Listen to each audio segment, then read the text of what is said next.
Épître de Paul aux Galates, chapitre 5. C'est pour la liberté que Christ nous a affranchis. Demeurez donc fermes, et ne vous laissez pas mettre de nouveau sous le joug de la servitude. Voici, moi Paul, je vous dis que si vous vous faites circoncire, Christ ne vous servira de rien. Et je proteste encore une fois à tout homme qui se fait circoncire qu'il est tenu de pratiquer la loi tout entière.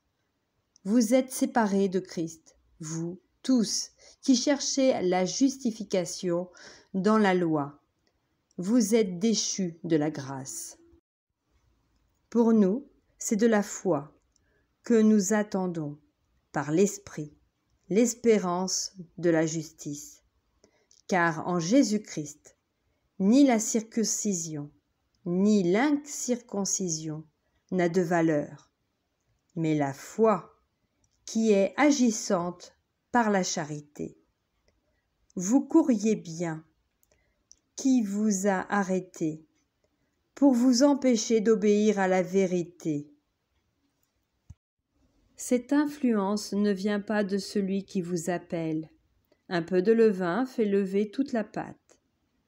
J'ai cette confiance en vous, dans le Seigneur, que vous ne penserez pas autrement, mais celui qui vous trouble, quel qu'il soit, en portera la peine. Pour moi, frère, si je prêche encore la circoncision, pourquoi suis-je encore persécuté? Le scandale de la croix a donc disparu. Puissent-ils être retranchés ceux qui mettent le trouble parmi vous? Frères, vous avez été appelés à la liberté. Seulement, ne faites pas de cette liberté un prétexte de vivre selon la chair, mais rendez-vous par la charité serviteurs les uns des autres. Car toute la loi est accomplie dans une seule parole, dans celle-ci. Tu aimeras ton prochain comme toi-même. Mais si vous vous mordez et vous dévorez les uns les autres, prenez garde que vous ne soyez détruits les uns par les autres. Je dis donc, marchez selon l'esprit, et vous n'accomplirez pas les désirs de la chair.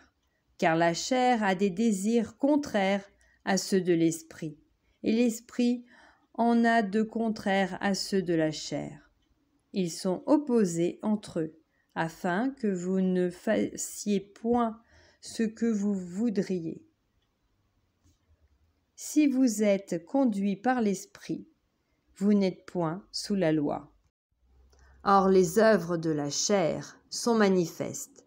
Ce sont l'impudicité, l'impureté, la dissolution, l'idolâtrie, la magie, les inimitiés, les querelles, les jalousies, les aminosités, les disputes, les divisions, les sectes, l'envie, l'ivrognerie, les excès de table et les choses semblables.